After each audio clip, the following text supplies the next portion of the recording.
Every creator wants a decent price for their works, and fans paying what they want is a great alternative. However, we're going to need the customer base and the fan base to actually pull this off, as well as a platform to do it on. Will this hurt your bottom line cash flow? Because technically the customer and the fan has been used to streaming since 2006. And though we know other things exist out in the world like Bandcamp, and we'll get into that in a minute, the question is, will this be too complex for you to pull off with your team or you yourself as an artist to get people from social media onto the platform to actually pay what they want? All right. Are you capable of doing that? Or will you just default back to streaming? And then what are the benefits of actually doing this only? You know what I mean? Like if you only want to do this as a model in and of itself and you never want to do streaming, will this actually benefit you? We're going to talk about all this coming up right here on the Music Money Makeover show.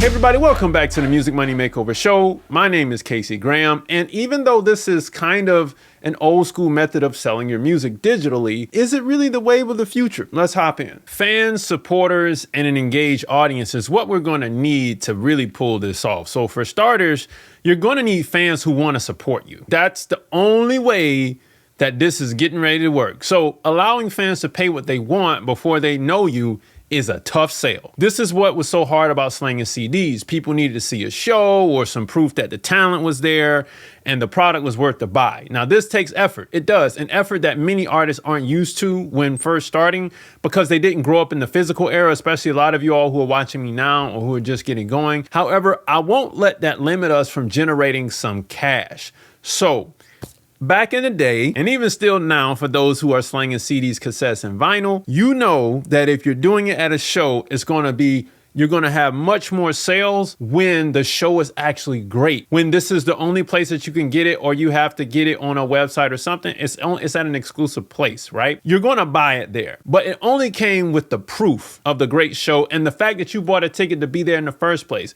Because those of you all who are just getting started, who maybe never performed, or this is your first time on a ticket with another artist who's bigger than you, are going to have a hard time selling the music.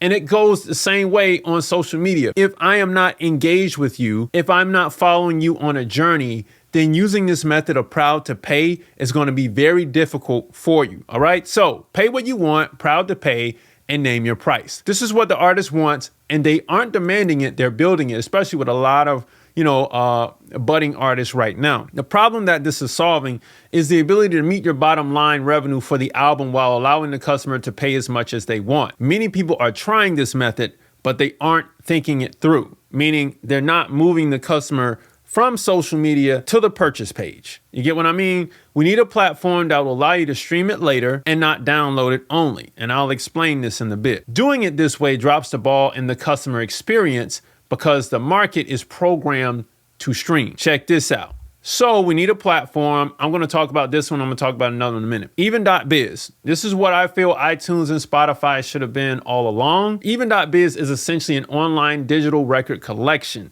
This is where Apple dropped the ball and even allows you to purchase an album and send up to 80% of the money directly to the artist. Okay. The fan gets to store it for later for streaming. And it's so simple. It's genius. iTunes need you to download and add the songs to your computer to put them on an iPod or iPhone. And Spotify took the money away completely. So what they did was they gave you a royalty in exchange. Now, I feel that people would have purchased stuff on Apple Music, and all they got to do is just change the programming so that people can click buy. But it doesn't really work well for fans. Now, why am I talking about Even and not another competitor that's been in the marketplace for a minute? Bandcamp. Why didn't Bandcamp work, or why doesn't Bandcamp work? Well, Bandcamp is the OG. However, they were first through the wall when the public wanted streaming only. Bandcamp came in a long time ago when the public was like, yeah, Spotify is where it's at. We can access our music here and it's great. We love it. We can make playlists and all this cool stuff. The public was fed up with paying for an album full of subpar material and one single, right? That we were coming out of that era, and here comes Bandcamp to fight Spotify in the early days. So my thing with Bandcamp is they fell victim to being too early to the market, and they also did too much in terms of services. Bandcamp is not simple for the customer to understand, and aesthetically, it just doesn't look great. It's quite hideous. Now, I'm going to step out of the slides for a minute, and I'm going to show you these two, okay? Now, I've already purchased some stuff on Even already. The one thing I like about Even is that it's curated. That's what Bandcamp is not. Bandcamp lets everybody get on there, but Even.biz is very curated and I love it. I purchased some Big Crit stuff and these are the newest releases that they have. You can see they got Drum on here. This is another one of my favorite artists from Instagram, which I didn't even know she was on here, but yeah, so I'm gonna purchase her album right now. All right. And I'll show you the process of it. You just, obviously I signed up for an account. The account sign up is easy. You know how that goes, but you just click buy it now. Oh, the minimum for it looks like $5. I think $5 was the minimum. Anyway, I put 25 in there. All right, cool. Transaction is currently processing. I'm gonna hit continue. And then boom, I'm in. I got the project. And there's more stuff in here I can get. Like for the music lovers, community chat, which I wouldn't do. I wouldn't build a community on a platform like this, but it's here. So I'm eager to see what that will be like. I hope it doesn't end up like Bandcamp. I'm gonna talk about Bandcamp in a minute. And then of course she's got some beanies and then a personalized cover song and then a personalized cover song with social media promo. All right. So you can just go in and I'm not going to play these records because I'm not going to get a copyright strike. So it'll be muted. There you go. All right, you can stream your records here. Now, Bandcamp has the same type of situation. So let me go to Bandcamp. I have Danny Brown's album pulled up. I'm going to purchase his album. I'm going to buy a digital album here. All right, so my purchase is now in my collection and I can choose to download it or I can choose to just go and stream it on the app. That's something that Even does not have. So if I were you and you wanted your people to actually use an app instead of the browser, your fans to use an app instead of the browser, I would go with Bandcamp.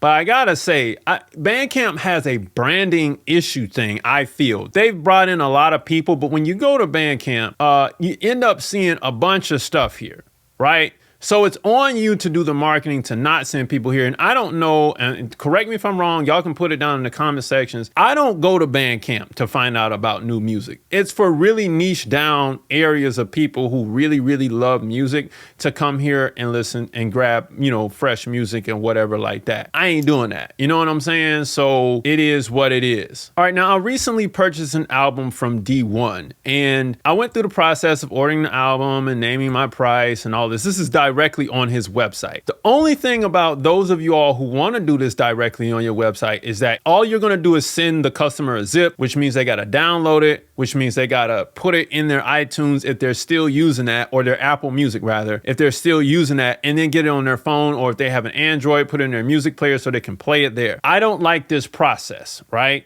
However, D1 actually is on Even as well. So if I wanted to get it here, I could, but you all already saw the purchase process on Even. So it's here as well. There it is there. All right. That's just for him to get stuff directly. He's got an exclusive video explaining the process of this album and what it means. It's like an hour long. So I could purchase it here, and then there's a private group chat and all of that on here. So I really feel that Even is going to be more geared toward the artist and the fan base, more so than what Bandcamp is doing, you know, gearing people towards the business, towards the artist, and not really building the fan base connection with the actual artists and the fans. Bandcamp is more geared to the business side. So you take your pick. Let's hop back into the slides. So what's the upside to releasing music this way? This makes you more product focused each time you release an album and puts more value back on the music. This also takes more effort. Okay, I do want to say that. Like I said, if you don't have the fan base in the beginning, this method is going to be very hard to get people to start paying you from the jump. You get what I'm saying? So it's going to take a little while for you to get that fan base engaged, and you're going to want to start with streaming first because that's what the public is used to. And then after that, and you build a fan base, then you're going to be good. So how can this be implemented into your process? You'll want to try this strategy out when you feel your audience is ready for a project, after dropping enough singles, and also when they are begging for it. Otherwise, don't do this, right? Because you're going to be like, man, I just want to get one sale. Let me get one, man. And so you'll be chasing a sale here, a sale there. And even though that's great, it's kind of hard for the consumer and the fan now who's so used to streaming and social media to get used to you, and then you're asking them to go ahead and purchase the album from the jump. If I want to listen and sample your music, I want to do that. Of course, Bandcamp does offer the sample aspect of it. You know what I mean? And if you want to go the hard route, you can, but I just recommend going ahead and doing Spotify first. Now, can this sustain you? This is the big question. If you release your music for streaming after sales have died down, the model works. Why would you do this? Let's say you're small and people still need to discover you, or the samplers, the people who listen on Spotify, only want to hear one song. They don't want to purchase. This severely limits other revenue that the general consumer could be sending you. You get what I'm saying? So think of releasing this way as a deluxe digital version. So you want to give it time. I remember when I first kind of saw this, I had this epiphany, and I forgot what album this was with Currency, but he did this. It was called a nostalgia pack, and that's kind of why I mentioned it. He had the digital album, he had the vinyl, and he had the cassette tape of the album, right? And it was $100 package. I think this was back in 2012, 13, something like that. Anyway, he had that, and it was sold for $100 back then. And he didn't release the album until he sold all of those. And the same thing can go here, right? Or you can say, hey, I'm only going to release these versions on these platforms, and that's the only way you're going to get this music. But the thing about it is, as an artist, you still have to advertise this music regardless if it's on Spotify or on the other platforms, so that people can come to enjoy the music and continue to purchase from you. So do you think this would start piracy all over again? Piracy comes with all business. Most real supporters will naturally protect the artist, and a file locker will need to be used to stream, or your iTunes or whatever. So you got to have something to stream the music once it's pirated. And most people don't want to do that. They're too lazy. They just want to stream it. Content ID will have to be heavily used, as well as copyright registration, so that you can issue the takedown notices and the lawsuits and all of that.